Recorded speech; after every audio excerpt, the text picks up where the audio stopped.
ایسے ایک موج اٹھی اور حضرت نوح کا بیٹا ڈوب گیا. اور جب حضرت نوح کا بیٹا ڈوبا، اللہ کی طرف سے حکم ہوا اے زمین اپنا پانی نگل لے، اے آسمان تھم جا. پانی خوش ہو گیا، اللہ کا فیصلہ نافذ ہو گیا اور کشتی کوہ جودی پر ٹھہر گئی. نوح علیہ السلام نے اللہ سے التجا کی، کیا میرے پروردگار میرا بیٹا اور میرے اہل سے ہے اور تیرا وعدہ سچا ہے کہ تم میرے اہل کو بچا لے گا. اللہ نے فرمایا نوح وہ آپ کے اہل میں سے ہے ہی نہیں، وہ آپ کے اہل میں سے ہے ہی نہیں. اہل میں سے وہ ہوگا جو آپ کے طریقے پہ چلے گا، جو طریقے پہ نہ چلے وہ نسل میں سے ہے ہی نہیں، وہ ختم ہو گئی بات. اللہ اکبر. اس کے اعمال ٹھیک نہیں. جس بات کی حقیقت کا آپ کو معلوم نہ ہو اس کے بارے میں سوال نہ کریں. تو نوح علیہ السلام نے اللہ تعالیٰ سے اپنی اس اجتہادی خطا پر مغفرت اور رحم کی دعا کی. پھر طوفان نوح تھم جانے کے بعد وہ سلامتی کے ساتھ اتر گئے. اجتہادی خطا میں نے ایک لفظ بولا ہے. یہ اجتہادی خطا کا مطلب یہ ہے کہ بعض اوقات انبیاء سے ایسی باتیں سرزد ہو جاتی ہیں کہ جو تعلیم امت کے لیے ضروری ہوتی ہیں، تاکہ لوگوں کو پتہ چل جائے کہ اللہ کی بارگاہ میں توبہ کیسے کرنی. اگر وہ لوگ توبہ نہ کرتے تو ہمیں توبہ کے طریقے سمجھ میں، یعنی ان سے اجتہادی خطا ہو گئی، کہنے میں کرنے میں کوئی ایسی بات ہو گئی جو بظاہر اللہ تعالیٰ کی رضا والی، تو فوراً معافی مانگ لیتے تھے. لیکن اب امتی اٹھ کے کہے کہ نبی گناہ گار ہے معاذ اللہ. حضرت آدم نے دعا مانگی تھی نا، ربنا ظلمنا انفسنا، اے اللہ ہم نے اپنی جانوں پر ظلم کیا. انہوں نے کہا تھا. تو اگر کوئی بندہ حضرت آدم کو ظالم کہے گا تو کافر ہو جائے گا. تو اگر وہ کہے کہ وہ تو خود کہہ رہے ہیں، ایک بندہ اڑ جاتا ہے، کہتے ہیں جو خود کہہ رہے ربنا ظلمنا، تو خدا کے بندے وہ اللہ کے نبی ہیں، وہ رب سے کہہ رہے ہیں، وہ عاجزی کے طور پر کہہ رہے ہیں. کچھ لوگ اڑ جاتے ہیں، کہتے ہیں خود حضور نے کہا ہے جی انا بشر مثلکم، میں تمہاری طرح کا بشر ہوں. خود نبی پاک نے کہا ہے. عجیب بیوقوف بندے ہو. نبی کریم تو کہہ سکتے ہیں پر امتی اٹھ کے نہیں کہہ سکتا. اس نے تو کہنا ہے وہ حبیب اللہ ہے، اس نے تو کہنا ہے وہ قیامت میں شفاعت کرنے والے ہیں. امتی نے تو کہنا ہے وہ سارے نبیوں کے سردار ہیں، وہ امام الانبیاء ہیں. امتی وہ لفظ ادا کرے گا جو اس کے بنتے ہیں. اب کوئی بندہ اٹھ کے کہہ دے، دیکھے نا ایک بہت بڑا عالم تقریر کرتے ہوئے کہے جی میں تو ان پڑھ آدمی ہوں، تو اس کا شاگرد کہے کہ استاد جی قسم اٹھائے ہاں آپ نے تقریر میں کہا نہیں میں ان پڑھ ہوں، آپ تو ان پڑھ ہے. تو یہ بات ادب ہے کہ بے ادبی ہے؟ چلیں اس سے آگے چلتے ہیں، یہ بھی ذرا مشکل سے سمجھ میں آئے گی. ایک اور بات جو جلدی سمجھ میں آ جائے گی. ایم این اے جب اعلان کرتا ہے، تقریر کرتا ہے، الیکشن لڑتا ہے، تو کہتا نہیں میں قوم کا خادم ہوں. کہتے ہیں نا کہ میں قوم کا خادم سے آپ کیا کچھ کراتے ہو؟ سارے کام کراتے ہیں نا. خادم کو بندہ یہ بھی کہہ لیتا ہے کہ جھاڑو دے دے گلی میں، کہتے ہو کہ نہیں کہتے؟ تو اس نے بھی تو سپیکر میں کہا میں خادم ہوں. کہو اس سے کہ جھاڑو دے گلی میں آ کے، پھر پتہ کیا حال ہوگا. جھاڑو تو نہیں آئے گا اور ہو سکتا ہے کچھ ہے آ جائے. تو اس لیے اب کوئی بندہ کہے جی انہوں نے خود کہا ہے، تو ایک کچھ پوری جماعت ہے لوگوں کی جو بات کو سمجھتی نہیں. کہتے ہیں خود کہا ہے میں بشر ہوں، انہوں نے خود کہا میں غیب نہیں جانتا، انہوں نے خود کہا میرے پاس خزانہ کوئی نہیں، انہوں نے خود کہا میرے پاس کوئی شے نہیں. تو اس لیے آپ سمجھیں کسی کے لفظوں پر اگر آپ گرا لگا کے بیٹھیں گے تو پھر اس سے بے ادبی ہوگی. تو نوح علیہ السلام نے اللہ سے اپنی اجتہادی خطا کی معافی مانگی. اب حضرت نوح کو کوئی خطا کار کہے گا تو بہت بڑا مجرم بن جائے گا، اس لیے کہ وہ اللہ کے نبی ہیں. آیت نمبر 50 میں قوم عاد کا ذکر ہے اور ان کی طرف دعوت توحید دینے کے لیے اللہ تعالیٰ نے حضرت ہود علیہ السلام کو بھیجا. ہود علیہ السلام نے قوم سے کہا کہ میں تم سے کسی چیز کا اجر طلب نہیں کروں گا، میرا اجر میرے اللہ کی بارگاہ میں ہے، بس تم اپنے رب سے بخشش مانگو، پھر اس کی بارگاہ میں توبہ کرو، اللہ تعالیٰ تم پر موسلا دھار بارش برسائے گا اور تمہاری قوت میں اضافہ فرمائے گا. قوم عاد نے دعوت حق کو رد کیا اور ایمان نہ لائے بلکہ ہود علیہ السلام پر طنز کیا. وہ کہنے لگے کہ ہمارے تو معبودوں نے، ہمارے بتوں نے معاذ اللہ آپ کو پاگل بنا دیا ہے، آپ کو مجنون بنا دیا ہے. الٹا حضرت ہود کو کہنے لگے اس لیے آپ ایسی باتیں کرتے ہیں.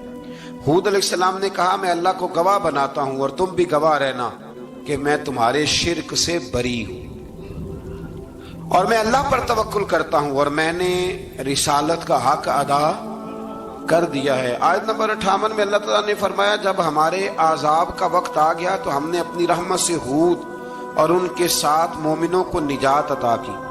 قوم عاد نے اللہ کی نشانیاں اور رسولوں کو جھٹلایا اور دنیا اور آخرت میں لعنت کے حقدار ہوئے۔ آیت نمبر 61 میں پھر سے حضرت صالح علیہ السلام اور ان کی قوم سمود کے حالات کو بیان کیا گیا ہے۔ حضرت صالح نے کہا ہے میری قوم اللہ وحدہ لا شریک کی عبادت کرو، اس سے بخشش طلب کرو، اس کی بارگاہ میں توبہ کرو، اس نے تمہیں زمین سے پیدا کیا ہے، اس پر آباد کیا ہے۔ جواب دیا ہے صالح ہمارے آباء و اجداد کے معبودوں کی عبادت کو روکنے سے پہلے ہمیں آپ سے بڑی امیدیں تھیں، اور اب آپ ہمیں روکنے لگ گئے ہیں باپ دادا کے دین سے، لیکن اب ہمیں آپ کی دعوت کے بارے میں شکوک ہیں۔ صالح علیہ السلام نے اپنی قوم سے کہا کہ یہ اللہ کی اونٹنی ہے اور یہ تمہارے لیے نشانی ہے، اسے چرنے کے لیے آزاد چھوڑ دو اور اسے تکلیف نہ دینا، اللہ اکبر، ورنہ تمہیں عذاب پہنچے گا۔ انہوں نے اونٹنی کی کونچیں کاٹ ڈالی۔ صالح علیہ السلام نے کہا تم صرف 3 دن اپنے گھروں میں مزے اٹھا لو، 3 دن، پھر اللہ کا یقینی عذاب آئے گا۔ پھر ایک چنگاڑ نے ان کو آ دبوچا، وہ اپنے گھروں میں گھٹنوں کے بل اوندے پڑے رہ گئے۔ صرف صالح علیہ السلام ان کے ساتھ اہل ایمان اس عذاب سے بچے۔ یہ 3 قوموں کا ذکر ہو گیا، نوح علیہ السلام کی قوم کا بھی، ہود علیہ السلام کی قوم کا بھی، اور حضرت صالح علیہ۔ آگے اللہ تبارک و تعالیٰ نے آیت نمبر 69 میں اس بات کا بیان فرمایا کہ حضرت ابراہیم علیہ السلام کے پاس فرشتے بشری شکل میں آئے، انسانی شکل میں۔ انہوں نے اجنبی مہمانوں کے لیے بچڑے کا بھونا ہوا گوشت تیار کرایا۔ آپ یقین کریں کچھ باتیں لوگ ایسی بیان کرتے ہیں کہ جن کو نہ سن کے بندے کا دل کرتا ہے کہ اس بندے کو بتائیں کہ یار یہاں تو دین سارا پڑھ۔ ایک صاحب مجھے کہنے لگے جی میں ایک پیر صاحب کے پاس گیا تھا تو بڑی مرغن غذائیں تھیں، انہوں نے میری بڑی خدمت کی پر مجھے نہیں اچھا لگا، پیروں کو چاہیے سادی روٹی رکھیں۔ میں کہ توں پیراں واسطے لسٹ بنا خاں انہوں نے کس طرح نہ ہونا چاہیے۔ یہ بہت بڑی مصیبت ہے۔ اگر آپ سادہ کھانا کھلا دیں تب بھی اعتراض ہے، اچھا کھلا دیں کہنے رولا ہے کوئی پیر چوکھے مالدار، دونوں طرف سے مسئلہ۔ تو کہنے لگا جی نہیں پیروں کا کیا کام ہے، وہ کڑائیاں اور وہ سارے۔ تو پھر میں نے انہیں کہا کہ آپ اس طرح کریں، گھر جا کے نا تو 12ویں سپارے کی تلاوت کریں۔ حضرت ابراہیم نے اپنے مہمانوں کے لیے بھونا ہوا کھانا تیار فرمایا تھا۔ تو آپ کیا کہیں گے کہ حضرت ابراہیم درویش نہیں تھے؟ عجیب بات ہے بھائی، آپ ہر بات میں اڑ جاتے ہیں۔ دین ہم نے وہ لینا ہے جو اللہ کا قرآن ہمیں دیتا ہے اور رسول اللہ کی حدیث ہمیں دیتی ہے۔ جب انہوں نے دیکھا کہ مہمان کھانے کی طرف ہاتھ نہیں بڑھا رہے تو ان کو ڈر محسوس ہوا۔